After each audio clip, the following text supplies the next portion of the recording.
$60 extra charge করছে এবং তারা গেটের সামনে আমাকে এসে বুঝিয়ে দিয়ে গেছে। অনলাইনে সময়টা সেভ হলো, আপনার টাকাও কিন্তু সেভ হলো। কারণ দেশে আমরা কিন্তু অনলাইনে অর্ডার দেই না। কেন দেই না? কারণ অনলাইনে আমরা অর্ডার দেই একটা, দিয়ে দেয় নষ্ট জিনিস। অনলাইনে কেউ ফোন অর্ডার করলো, খুলে দেখলো সেটার ভিতরে পেঁয়াজ। এরকম বিভিন্ন ধরনের 2 নাম্বারই ঘটনা ঘটে আমাদের দেশে, কিন্তু এখানে কিন্তু সেরকম না।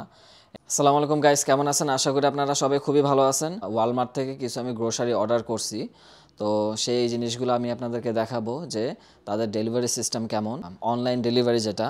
তো আজকে আমি আপনাদেরকে দেখাবো যে অনলাইন ডেলিভারি সিস্টেমটা কেমন হয় কানাডাতে। আমি কিছু অর্ডার দিয়েছিলাম ওয়ালমার্ট থেকে, তো সেগুলো অলরেডি চলে আসছে। কি কি আমি অর্ডার দিলাম সেগুলো আপনাদেরকে দেখাই। তো গাইস, অলরেডি আমার হচ্ছে কি অর্ডার চলে আসছে, তারা দরজার সামনে এসে রেখে গেছে। সো আমরা দেখি যে তারা কি কি আমাকে দিয়ে গেল। তো গাইস, এখানে আপনারা দেখতে পাচ্ছেন, এখানে হচ্ছে গিয়ে আমি একটা টিস্যু অর্ডার করলাম আর কিছু গ্রোসারি আইটেম, তেল আর রাইস। আমি একটা লেবু অর্ডার করলাম, ফুলকপি, বেগুন, তারপর হচ্ছে গিয়ে লবণের দাম কিন্তু এখানে কমই, ওয়ালমার্টে যেটা আমি দেখলাম 97 সেন্টস। দুইটা লবণ আমি নিয়ে নিলাম। তারপরে হচ্ছে গিয়ে একটা চিজ আমি অর্ডার করলাম।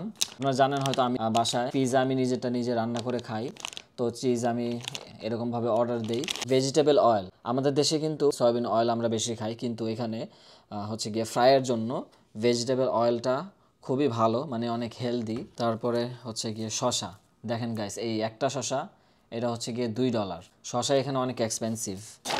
পেপারস অর্ডার করলাম, এটা মূলত হচ্ছে গিয়ে এটা মানে পিৎজার সাথে দিয়ে খাওয়ার জন্য বেস্ট। হচ্ছে গিয়ে বিরিয়ানি মশলা, তো এখানে যেটা পাওয়া যায় হচ্ছে কি ইন্ডিয়ান বিরিয়ানি মশলা।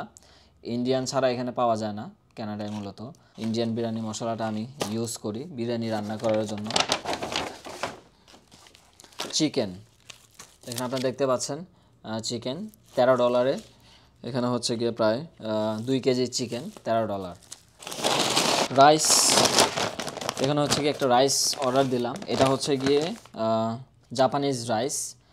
আমি মূলত মানে এই রাইসগুলো হচ্ছে গিয়ে স্টিকি রাইস, যে মানে কোরিয়ান যে রাইসগুলা, আপনারা যারা কোরিয়াতে থাকেন তারা অনেকেই জানেন যে কোরিয়ান স্টিকি রাইস খুব ভালো লাগে, পুষ্টিকর। টয়লেট পেপার অর্ডার দিলাম, এটা মূলত আমি ডিসকাউন্টে পাইছি ওয়ালমার্ট থেকে, $11 ডিসকাউন্ট ছিল। আমি এই জিনিসগুলো যে অর্ডার দিলাম, আপনি চুজ করতে পারবেন যে আপনি কোন সময় অর্ডার দিতে পারবেন। সো ডিফারেন্ট টাইমিংস থাকে, আপনারা চুজ করে তারপর হচ্ছে গিয়ে অনলাইনে অর্ডার করতে পারবেন। আমার মূলত এখানে তারা $60 এক্সট্রা চার্জ করছে এবং তারা গেটের সামনে আমাকে এসে বুঝিয়ে দিয়ে গেছে। তো গাইস, এইখানে কানাডাতে মানে অনলাইনে শপিং করাটা কিন্তু খুবই মানে কমফোর্টেবল। কারণ দেখেন গাইস, আমি কিন্তু এই কাঁচা শাকসবজি আমি অর্ডার দিলাম, যে ভেজিটেবলগুলো আমি যে অর্ডার দিলাম এগুলো কিন্তু ফ্রেশ। মানে এমন না যে দেশে আমাদের কি হয়, দেশে আমরা কিন্তু অনলাইনে অর্ডার দেই না। কেন দেই না? কারণ অনলাইনে আমরা অর্ডার দেই একটা, দিয়ে দেয় নষ্ট জিনিস। যেমন অনলাইনে কেউ ফোন অর্ডার করলো, খুলে দেখলো সেটার ভিতরে পেঁয়াজ। তো এরকম বিভিন্ন ধরনের 2 নাম্বারই ঘটনা ঘটে আমাদের দেশে, কিন্তু এখানে কিন্তু সেরকম না। এখানে অনলাইন অর্ডার দিলে খুব সুন্দর করে ফ্রেশ জিনিস, ভালো জিনিস তারা দিয়ে যায়। বেশ, এই অনলাইনে শপিং করার একটা সুবিধা হইতেছে, এই বিভিন্ন গ্রোসারি স্টোরে গিয়ে জিনিসগুলা ক্যারি করে নিয়ে আসা, তারপরে হচ্ছে গিয়ে আপনি যে যাবেন গ্রোসারি স্টোরে নিয়ে আসার জন্য বাস ভাড়া অথবা উবার ভাড়া দিতে হবে। সো এরকম অনলাইনে সময়টা সেভ হলো, আপনার টাকাও কিন্তু সেভ হলো। কারণ আপনি যদি উবার অথবা বাস ধরে যাবেন, সেক্ষেত্রে কিন্তু আপনার অনেক বাস ভাড়া যাবে, উবার ভাড়া যাবে। এখানে কিন্তু আপনি জাস্ট ডেলিভারি ফিটা দিয়ে দিবেন, আপনাকে আপনার গেটের সামনে এসে দিয়ে যাবে। টাইম, টাকা সেভ হবে। তো আশা করি আপনাদের ভিডিওটা ভালো লেগেছে। সো ভালো লেগে থাকলে এখনই লাইক দিয়ে দিবেন। দেখা হবে পরবর্তী ভিডিওতে নতুন কোনো কন্টেন্ট নিয়ে।